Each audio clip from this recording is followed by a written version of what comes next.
got to a point in which I started to understand, number one, posting pretending to be someone else wasn't worth it, even if it led to a positive outcome. And number two is that any short-term positive outcome pretending to be someone that I'm not would be a long-term problem.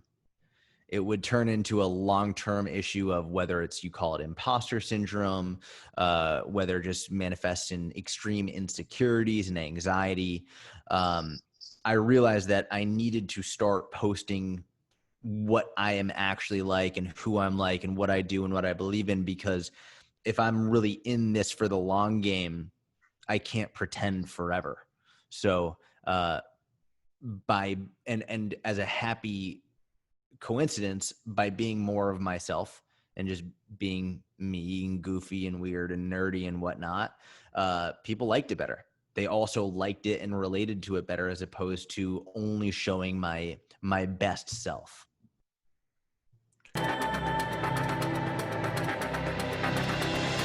The people you want to talk to, talking to us. I'm Nick. And this is Ricky, welcoming you to another episode of the Buffalo Tribe podcast. Hey guys, welcome back to another episode of the Buffalo Tribe. This week we've actually got a really exciting guest.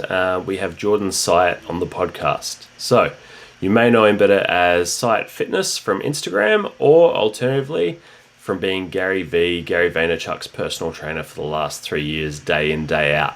We actually have a really cool chat about being authentic on social media, what it's like training those kinds of high-profile clients, and what day-to-day looks like now with how much content he's pumping out and what effect Corona has had on all of that. So stay tuned and enjoy. Perfect. So first things first, I guess I want to chat about how we got this opportunity. Shout out to my friend Shane, who religiously follows everyone on Instagram, and he sent me a story that you'd posted saying someone had asked, how do we get you on the podcast? And you said, look, I'll go on anyone's podcast, just send me an email. And I was like, man, this is too good an opportunity to pass up. So quickly fired off an email, got a response way quicker than I expected. And here we are today. So welcome on, Jordan. Thank you for having me. I appreciate it. We have a special co-host today. So we've got Ben on the podcast with us as well. Normally it is my partner in crime, Ricky, but 3 a.m. in Bali was just too early for the Italian to get up. So here we are. Morning. Got it. Amazing. So first things first, just wanted to have a little bit of a chat, because obviously I think a lot of people know you from social media. And just really want to talk about your approach to social media and the information you put out, because I think it's quite a refreshing take on it, in a world where a lot of people are putting out, I guess, that their best version of themselves on social media and like a very polished production. Yeah. There was a quote, I was watching your video about finishing coaching Gary V, and your quote about, where are we here? Sorry. Your quote about, being very authentic on social media, and putting out exactly who you are. So I just wanted to start off by saying, or asking, how difficult was it for you to start out being that way on social media? Brutal. It was awful. And it took me 5.5 years of posting essentially every day on social media to get to a point in which I could actually be comfortable being myself. I started posting online content in July of 2011. So that was like 9 years ago now. And if you go back and look at my YouTube videos or my website articles, I mean, Instagram didn't exist then. So YouTube, website, Facebook posts, like you'll see a very different version of me. It wasn't until about 2015, 2016, and probably 2016 until I really got to a point in which I started to understand number one, posting pretending to be someone else wasn't worth it, even if it led to a positive outcome. And number two is that any short-term positive outcome pretending to be someone that I'm not would be a long-term problem. It would turn into a long-term issue of whether it's, you call it imposter syndrome, whether it just manifests in extreme insecurities and anxiety. I realized that I needed to start posting what I am actually like and who I'm like and what I do and what I believe in, because if I'm really in this for the long game, I can't pretend forever. So and as a happy coincidence, by being more of myself and just being me and goofy and weird and nerdy and whatnot, people liked it better. They also liked it and related to it better, as opposed to only showing my best self. I think that's it's a pretty cool thing. I mean, like, obviously, I don't know you. This is the first time we've spoken, but I think with social media and how much stuff and content that everyone puts out, like, I feel like I do know you a little bit. Like, the love of Harry Potter, The Office. I mean, I think that's probably my favorite content is when you repost The Office memes. Man, those videos kill me. I was actually I was trying to tidy up because obviously due to Corona and a bunch of different stuff, I'm recording this in a different location to usual. I normally have switched on my virtual background on Zoom is that office interview room. Oh yeah. I was like, oh man, I better turn that off for this one. Oh man, I wish you kept that up. That would have been amazing.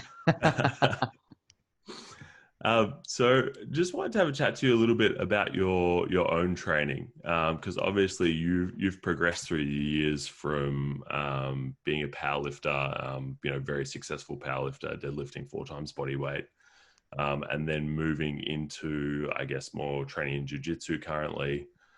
How have you found that transition? I mean, like, I've followed a bit of your workouts and what I see from what you post.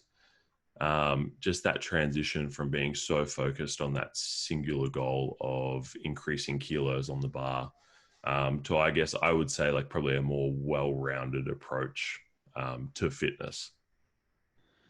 Yeah, it's interesting. So I started off wrestling. I wrestled from when I was 8 years old, 8 to 18. My sole focus was wrestling.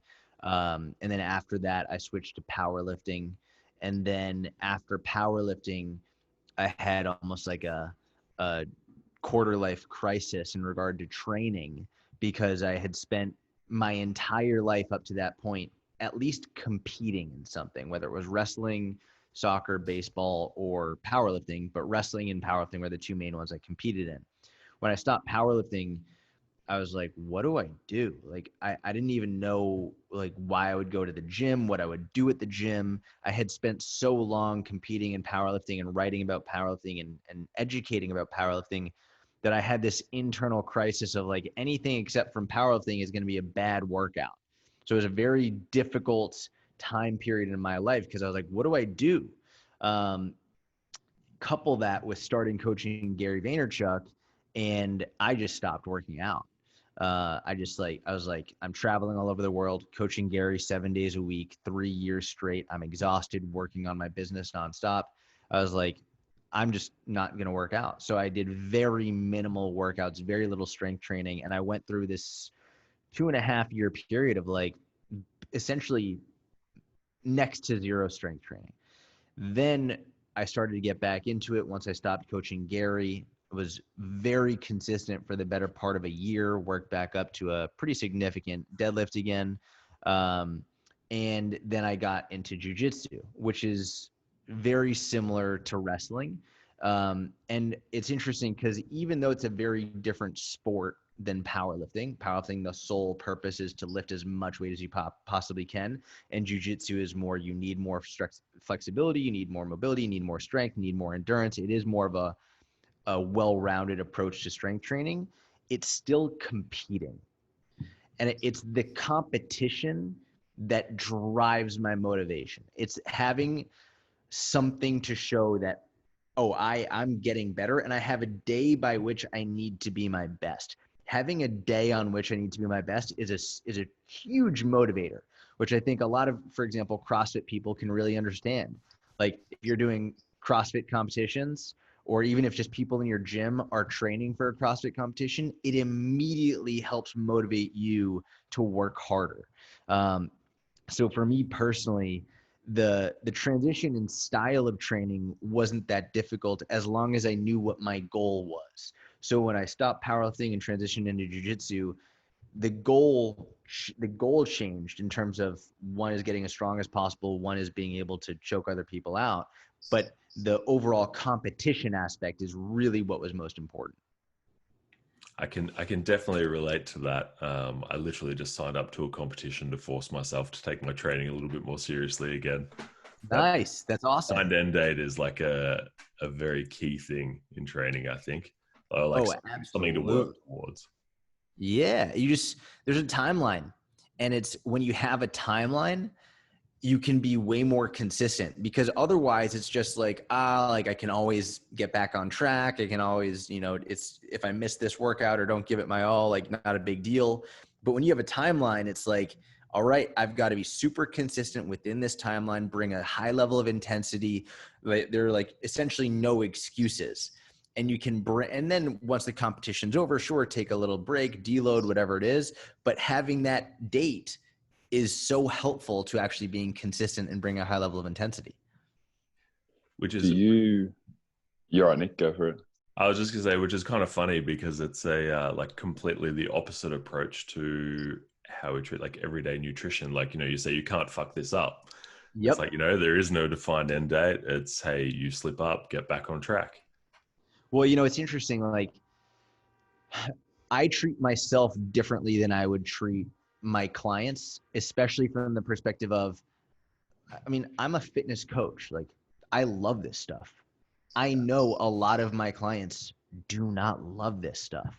So for me to treat them the way I treat myself doesn't make that much sense. That being said, I know inherently how much competition can drive people and motivate them. So I'll always give them more leeway and help them understand that you can't fuck this up. I'll always make that a priority, especially for the mental and emotional health. But that also doesn't mean I can't create competitions for them within what they're doing. And that I think has been a huge benefit for them and for me as a coach to realize, listen, they don't need to sign up for a powerlifting competition, but maybe I can host like a powerlifting competition within our group, right? I can host like an online competition, or I can give them a reason to stay consistent for 8 weeks straight through some mini competition. And they get the same benefit without the added stress and pressure of it that I actually love. It's a great way of doing it. I mean, I definitely think that competition is a key driver. And is that something that carries across into your approach to business as well? Oh yeah. My buddy Mike makes fun of me all the time because I'm always like looking at what other people are doing, and like I'll try and beat them in every aspect of it. And he laughs because he's actually very competitive, just not as competitive in business. He's very competitive in fitness, like and in strength training and all that, and nutrition. He's super competitive, but when it comes to business, he's more laissez-faire. He doesn't really bother. For me, I'm competitive in basically everything. And if I see someone beating me in something, I'm like, all right, I got to beat them. I got to beat them. And so it's just like, it's always a competition made up in my mind. I don't know if you watched the Michael Jordan documentary recently that came out. 100%. My background is basketball, so I was Oh, got it. I see. Man, I got chills just thinking about it. It was incredible, but I love how competitive he was and how he would literally make scenarios up Yeah. to find a reason to be more competitive, like make things up. He's like, oh yeah, this person said this about me, even though they didn't. And then like, just to be competitive about it. I love that. And I can relate to that, not on his level. I think he took it to another level, which I respect, but I can relate to it. I love the memes. It's like, and then he said hello to me, so I dropped 84 points on him. Like, Exactly. I love that. I was gonna say it must be like hard being, having that competitive drive, and seeing what someone does in business and always trying to do slightly better than them or put out more stuff. I mean, when you're talking about working with Gary Vee and like how much content he puts out, um, Yeah. seeing that, like, I guess it must be like a real eye opener about, okay, like, when we talk about putting out content, doing it, like this is what that actually means. Oh yeah, absolutely. I mean, not to mention, I mean, I got competitive with Gary, like, and we would butt heads because we're both super competitive. So we would butt heads on that. And there is no way, from a business perspective, just realistically, there's no way I come out on the other side more successful than Gary. That's just not going to happen. Like, I'm aware of that. But by being competitive with him, he has a 30-person team just to manage his own social media, never mind the 750 other employees he has and like multiple businesses. But just by me being competitive with him, it took me from 5,000 followers on Instagram to over 600,000 followers on Instagram. So it's like, cool, I'm not anywhere near him. He's got 8 million, but like just by being competitive, it's pushed me to work harder than I would have otherwise. And that's the cool thing about competition, is that it drives you to become better, and it's not even necessarily always about becoming the victor, but like you definitely reach heights that you couldn't do if you're working in isolation by yourself. That's exactly right. Just environment, surrounding yourself with people who are better than you, who will push you so you can have that internal competition. And not to mention, I mean, one of the best things I learned from working with Gary was I don't want Gary's life at all. Like, I do not want that level of success in business because I see what toll it can take on your health, what toll it can take in many areas of your life. It's like I really like sleeping in on Saturday morning. Like, I enjoy that. Gary doesn't sleep in ever.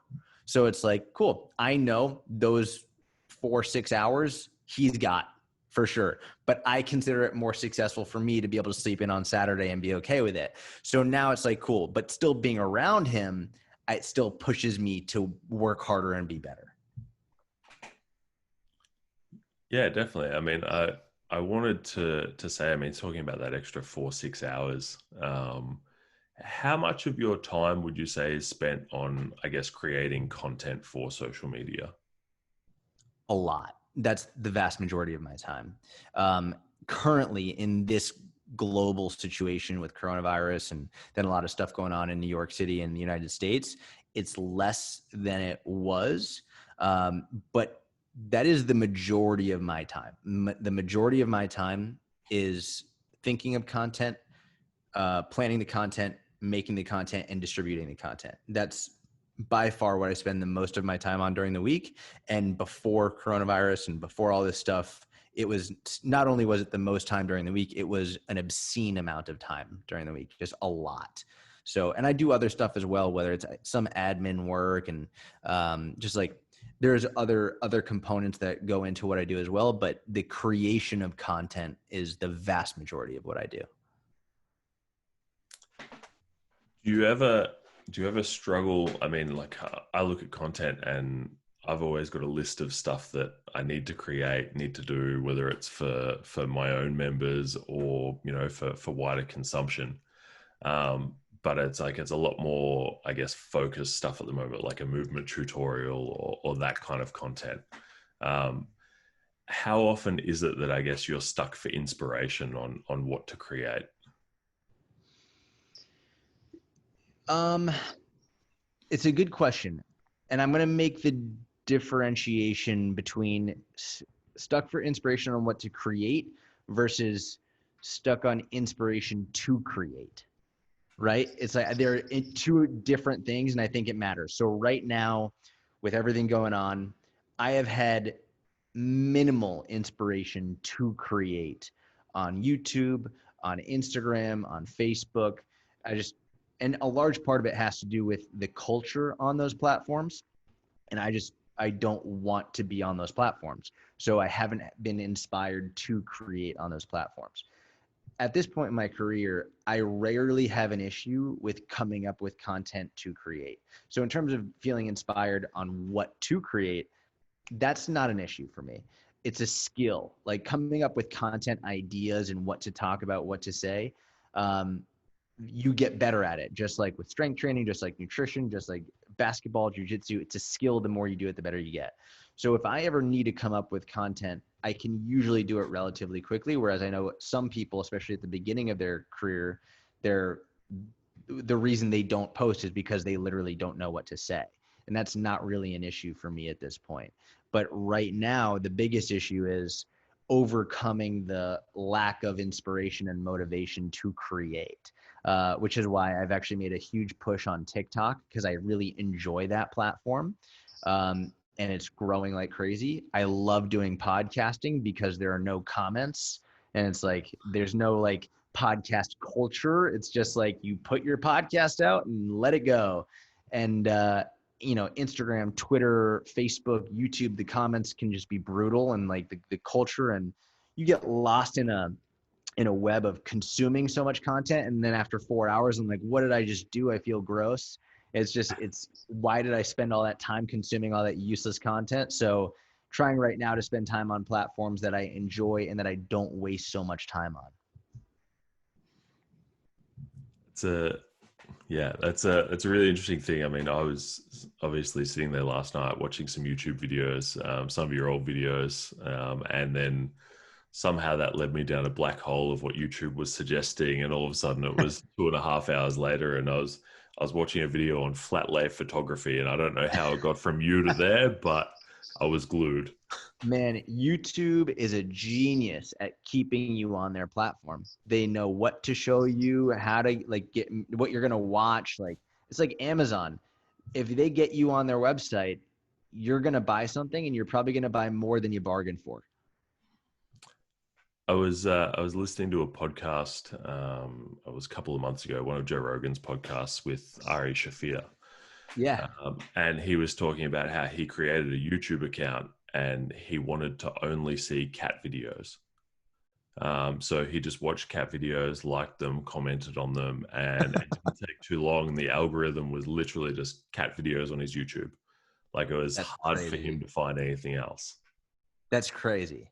Yeah, crazy technology. So, like in these times, you're talking about obviously the global situation that we're in, which I think.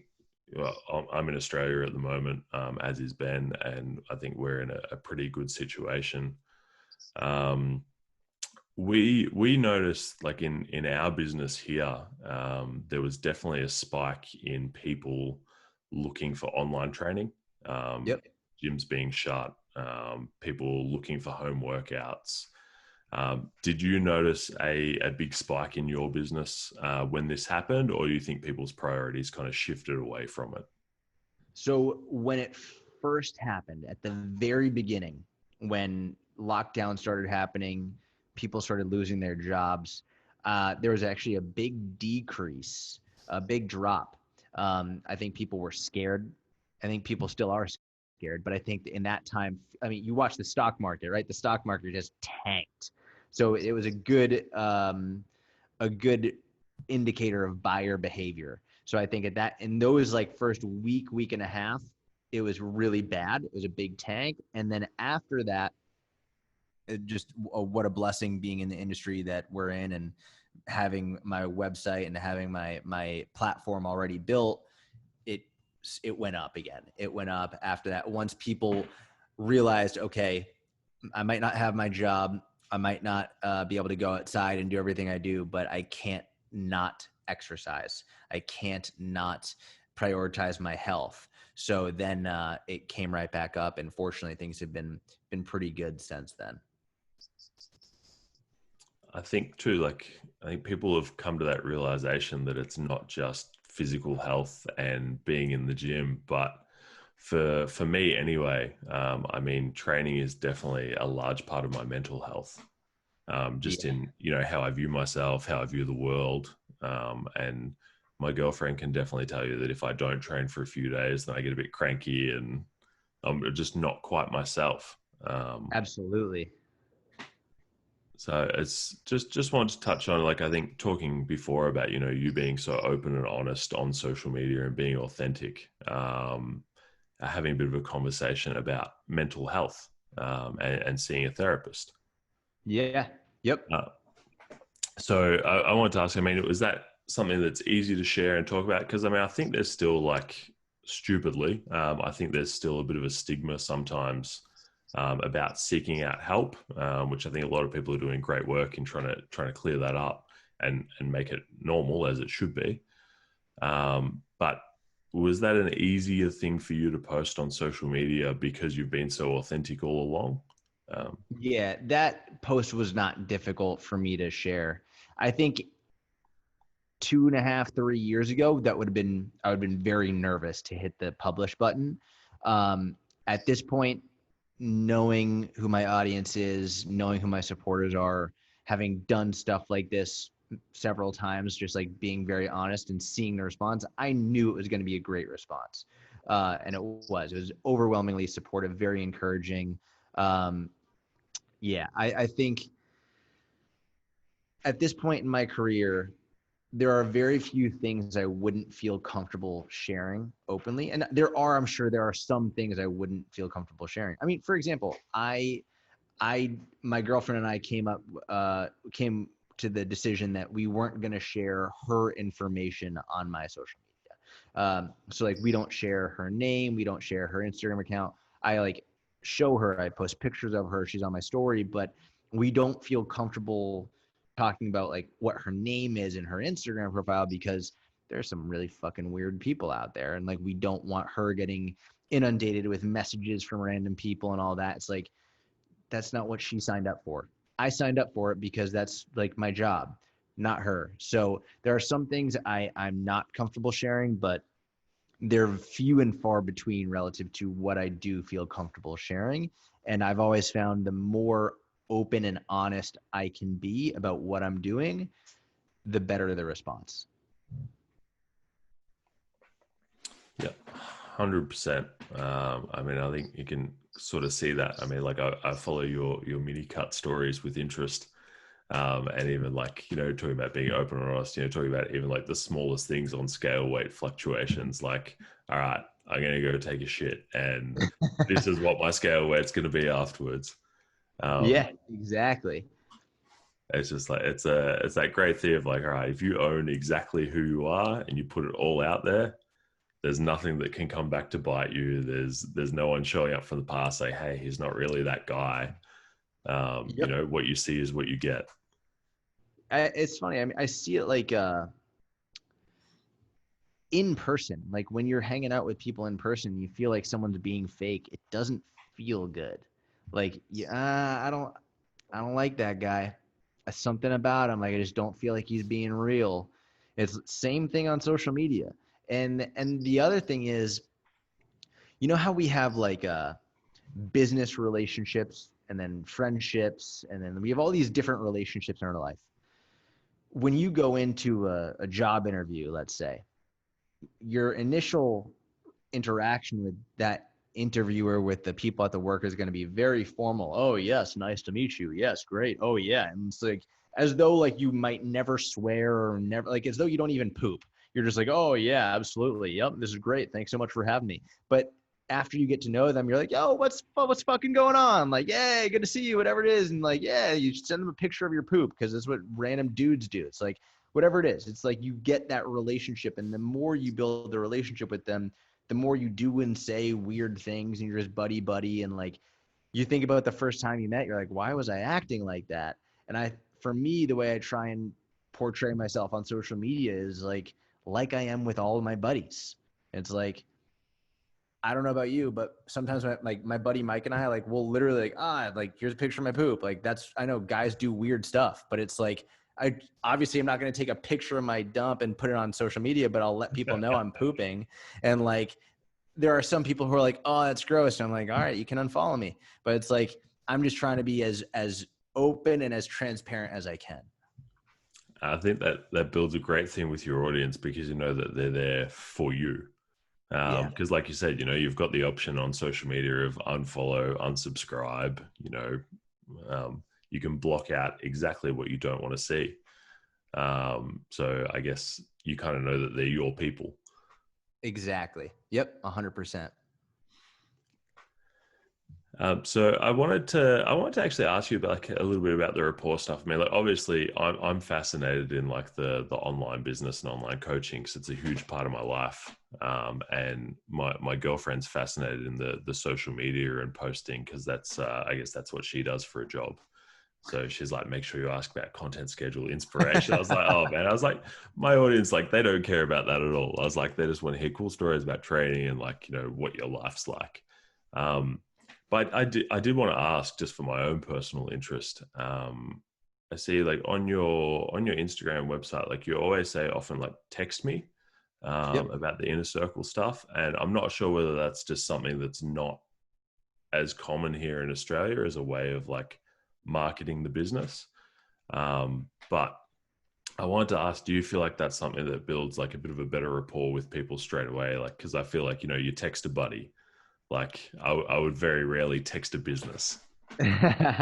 So this is something that you're going to start seeing a lot more of in the next 3 to 5 years. So like email marketing, we all know what email marketing is, but when email marketing came out in like the 90s and early 2000s, people were like, I'm not going to email a business. Like I'm going to email a buddy.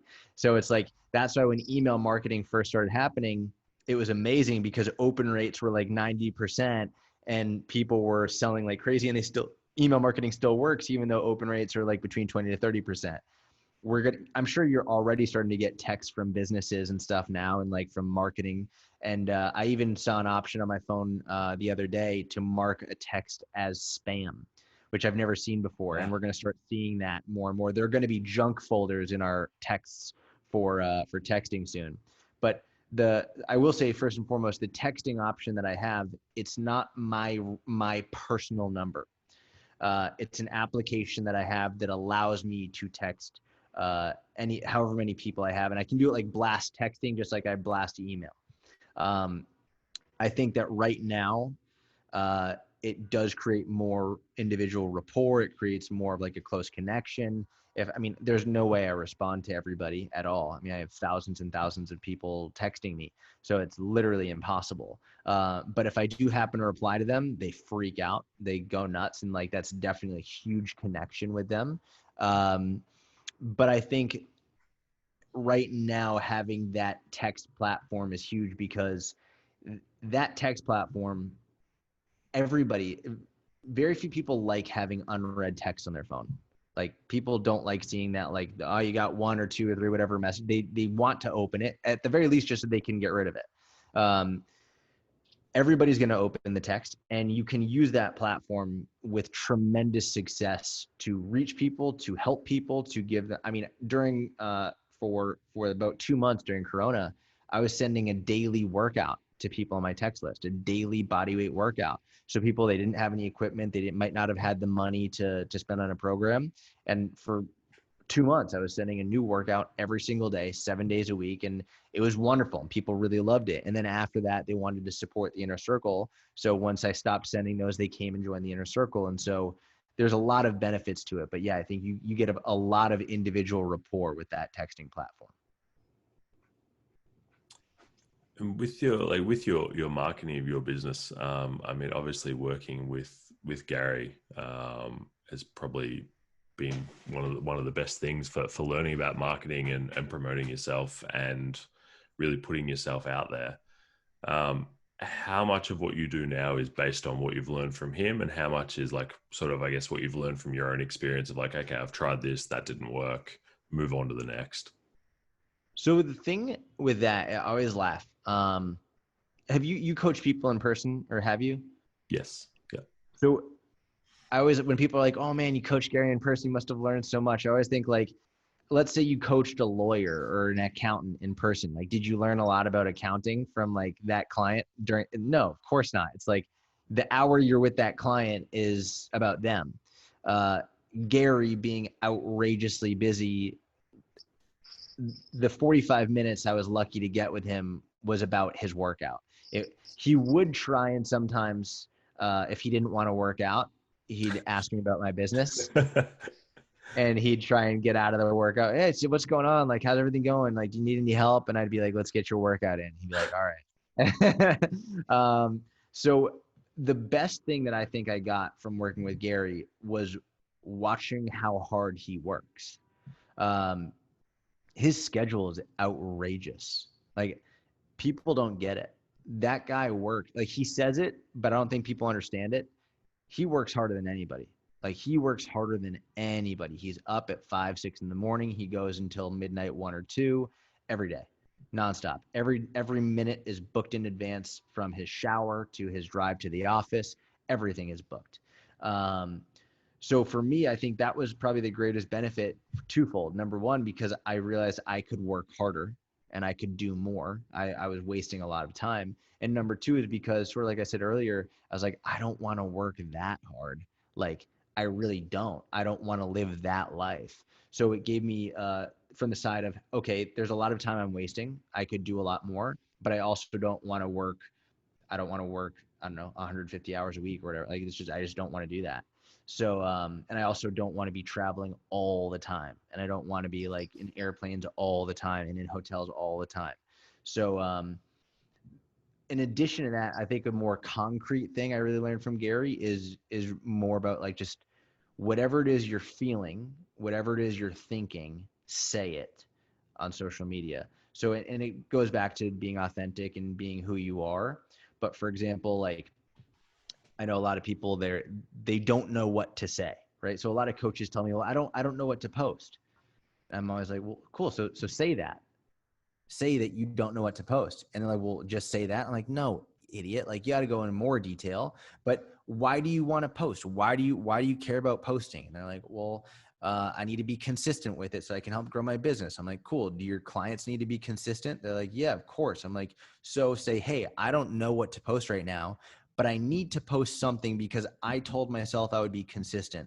And I tell all of my clients they need to be consistent. It doesn't have to be perfect, but they got to try. They've got to do something. So here I am posting this Instagram post with literally nothing to tell you, except I'm only posting this to be consistent with my post. Just like I hope you're being consistent with your workouts and drinking your water and eating your fruits and vegetables. So it goes back to finding ways to just be as open and transparent as you can, always being the best strategy from a branding perspective. 100%. I mean, like, I struggle with that sometimes. Like, I mean, on my own social media, like, I post pretty rarely. Definitely better with the business one. But it's that case too. Like, I think if you're posting regularly, like, even if you get stuck, like, I think your audience can, ask the audience, like, they'll tell you what they want to see from you. Yeah, absolutely. I mean, like, I think engagement tells a story. I mean, if I post a video of myself training, no one cares. If I post a video of my dogs, then the world goes crazy. That's like, all right, cool. So what the world needs from me is more dog videos. Like, bring it back to training, like, just, I guess, kind of coming full circle. I just wanted to ask you a little bit, because I'm fascinated about this, because, like, I've got no background in powerlifting. I mean, I grew up playing basketball, and then I got into bodybuilding, and then tried to shift away from, I guess, image-based sport. But I've always been fascinated by powerlifting, especially since watching West Side versus the World. I mean, I think everyone's probably seen the documentary. They've seen, like, Louis' attitude. What was it like training there? It was crazy. It was a wonderful experience. It was a scary experience. I'll say this first and foremost, Louis is incredible in every way, shape, and form. Louis is, like, the nicest, most generous, caring guy in the world, and he treated me like a son, and I'll always be loyal to him and thankful for him. I added 300 pounds to my total in that summer that I was there, which is unbelievable. Like, that's insane. And I think that goes to show a lot about environment, right? So I was in a gym where the weakest guy there, like, aside from me, their weakest guy, their chump, squatted 800 pounds. That was, like, their weak guy. So I go into a gym and they were all 280, 300, 330 pounds. They were huge, just monstrous behemoths. And I was 127 pounds and I was tiny and I was not very strong. Thankfully, Louis saw something in me. And being around that group of lifters pushed me to work harder than I've ever worked in the gym in my entire life. Being in that environment, having so much to live up to and to really like to work towards, it pushed me harder than ever. And I think that intensity that I brought to my training from being in that environment changed me forever, especially like mentally. It changed, like, it's sort of like we have our limits that we make up. Like, this is where my limit is. But being with Gary, being at Westside, being in with all these people in different places, like the limits that I have are so far away. Like, I've seen some of the most successful people in the world, the most successful lifters. It's like, I'm nowhere near the limit. And I think that's a huge benefit because I know I'm only limited by my imagination and my effort. That's really it. It's a cool thing to know. Sorry, Ben. I was just going to say, do you think that you could be or could have been as successful as you were at powerlifting, whatever that meant to you, and as successful as you are in business if you were trying to do them both at the same time potentially? So like, what are your thoughts on balance around those different aspects of your life, I guess? No, I would not have been successful at either of them if I tried to do them at the same time. When I was powerlifting, I didn't miss a workout for 5 years. Like, when I was like really in the peak of my competition, I literally didn't miss one training session for 5 years straight. And everything was focused on my own personal powerlifting, my diet, my training, everything, my sleep. Powerlifting came first. And a large part of that was, number one, because I had a major goal to deadlift 4 times my body weight. And number two, because a lot of my business came from my performance in powerlifting.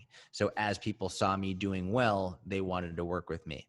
That brought a massive amount of stress when I decided to retire from powerlifting, because I was like, people aren't going to want to work with me anymore. And I was really worried about that. But that's when then I started working with Gary and started going crazy on my business and content and social media. And then when Gary challenged me on December 27th, 2016 to post 3 times a day, every day on Instagram, that alone took me 8 hours a day, just Instagram. Never mind my clients, never mind coaching Gary, never mind traveling, never mind sleeping, like literally 8 hours a day just on Instagram.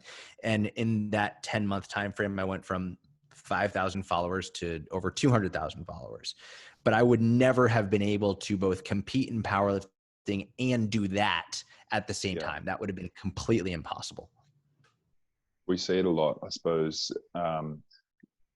relating just to fitness and coaching, and obviously that type of thing, that people will look at their fitness or their goals in their sport or whatever it is in isolation. They don't consider everything else. So they might compare themselves to another athlete or something else like that, but they're not having a look at what else is going on in their life. They've got a family and a career and all that type of thing. And it's easy to sort of lose sight of that bigger picture, I suppose. Absolutely. 100%. And I'm going to butcher the quote, but one of my favorite quotes is to the effect of, out of sleep, family, work, fitness, and sleep, family, work, friends, and fitness, you can only choose 3 at any one time. So out of those 5 things, you can only choose 3, and oftentimes only 2.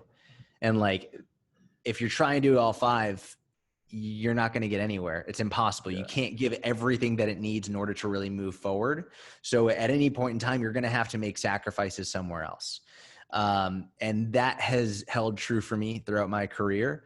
And it's sort of helped me be okay with not putting my effort somewhere that I know I need to improve, well, I also want to improve something else. I can say, cool, I'm going to take the next year, 2 years, 3 years. I'm going to focus here. And I know for a fact that entire time I'm going to want to also improve this, but I'm not.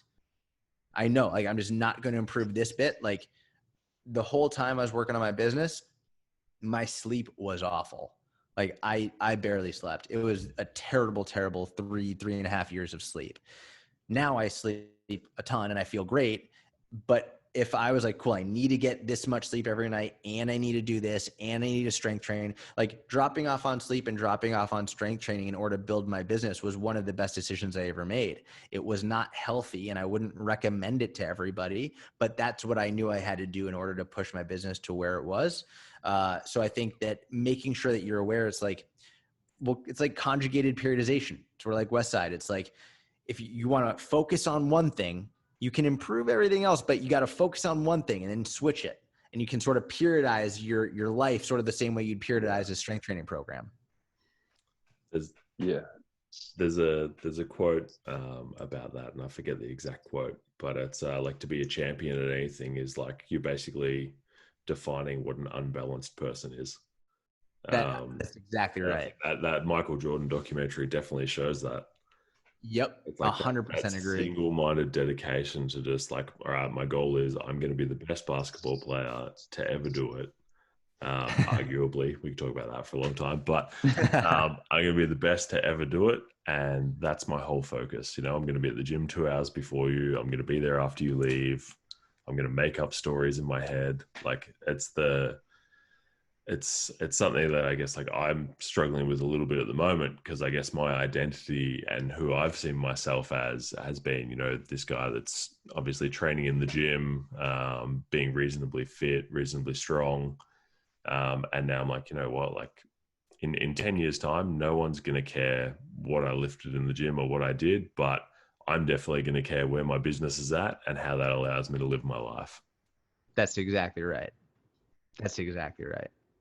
And so it's like finding that switch. And it's like I think you can tell yourself that, all right, cool. So I know what this is like. I know I'm going to have to drop off in these areas.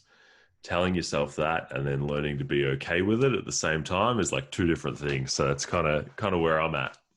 Yeah, it's sort of like with our clients when they want to build muscle and lose fat, right? It's like, all right, yes, you can do it, and like, that's fine. We can talk about that. But let's say you get someone who's just dieted down and they got really lean, and now they want to build muscle, but they don't want to gain any fat at all.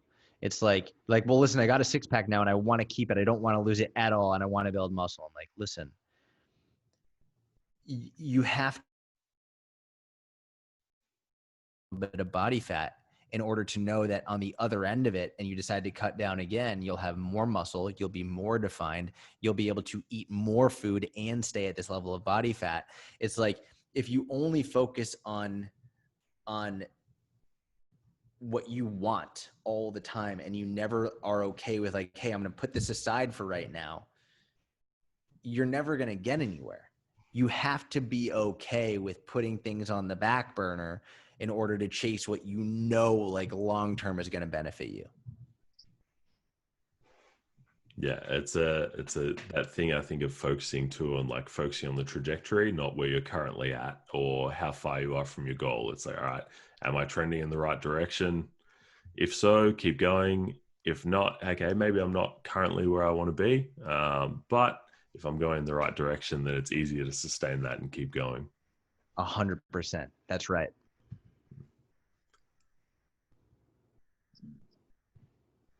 Oh, sorry, Ben. I thought you were going to say something. No, it's all right. Go for it. No. All good. I mean, I think we've just coming up to an hour, and I know that you are definitely a busy guy, much busier than I am at 5 a.m. But just wanted to say, like, thanks again for coming on. Like, really appreciate it. It's actually been a really good chat too. I mean, I guess I definitely talked about most of the things that I wanted to talk about. It's been really great. Yeah, it's been a pleasure. This has been great. Thank you for having me. Awesome. Thanks for coming on. Well, I reckon if we wrap that up there, maybe like just to close up, what are your future plans? I mean, do you know what your trajectory looks like at the moment? Is I have everything no still a bit idea. up in the air? I have no clue. Especially with right now everything going on. Um, I'm loving focusing on jujitsu right now. It's like making me super happy. I'm doing it 6 days a week. I really love it. In terms of business, um, who knows? Maybe I'll end up like completely transferring and going into either jujitsu competition or strength and conditioning and nutrition for mixed martial arts fighters, jujitsu fighters, whatever. Um, the big thing for me is just focusing on helping people. That's really it's just what I love to do. And if at any point in time I no longer love what I do, then I'll stop. Which I think it's happened over the last for a few months where I was like, all right, I don't love posting on Instagram, so I'm going to take some time away. I don't love posting on YouTube right now, so I'm going to take some time away. Now that I'm like missing it, so I'm going to get back to it, especially YouTube. But for me, it's focusing on helping people and doing what I love, and I have literally no clue what that means for me in 5 years, but we'll see. Awesome. Love it. Thanks again, and yeah, it's been great chatting. Absolutely. Thank you so much. Have a wonderful day. Cheers. Thanks, Jordan. Bye bye.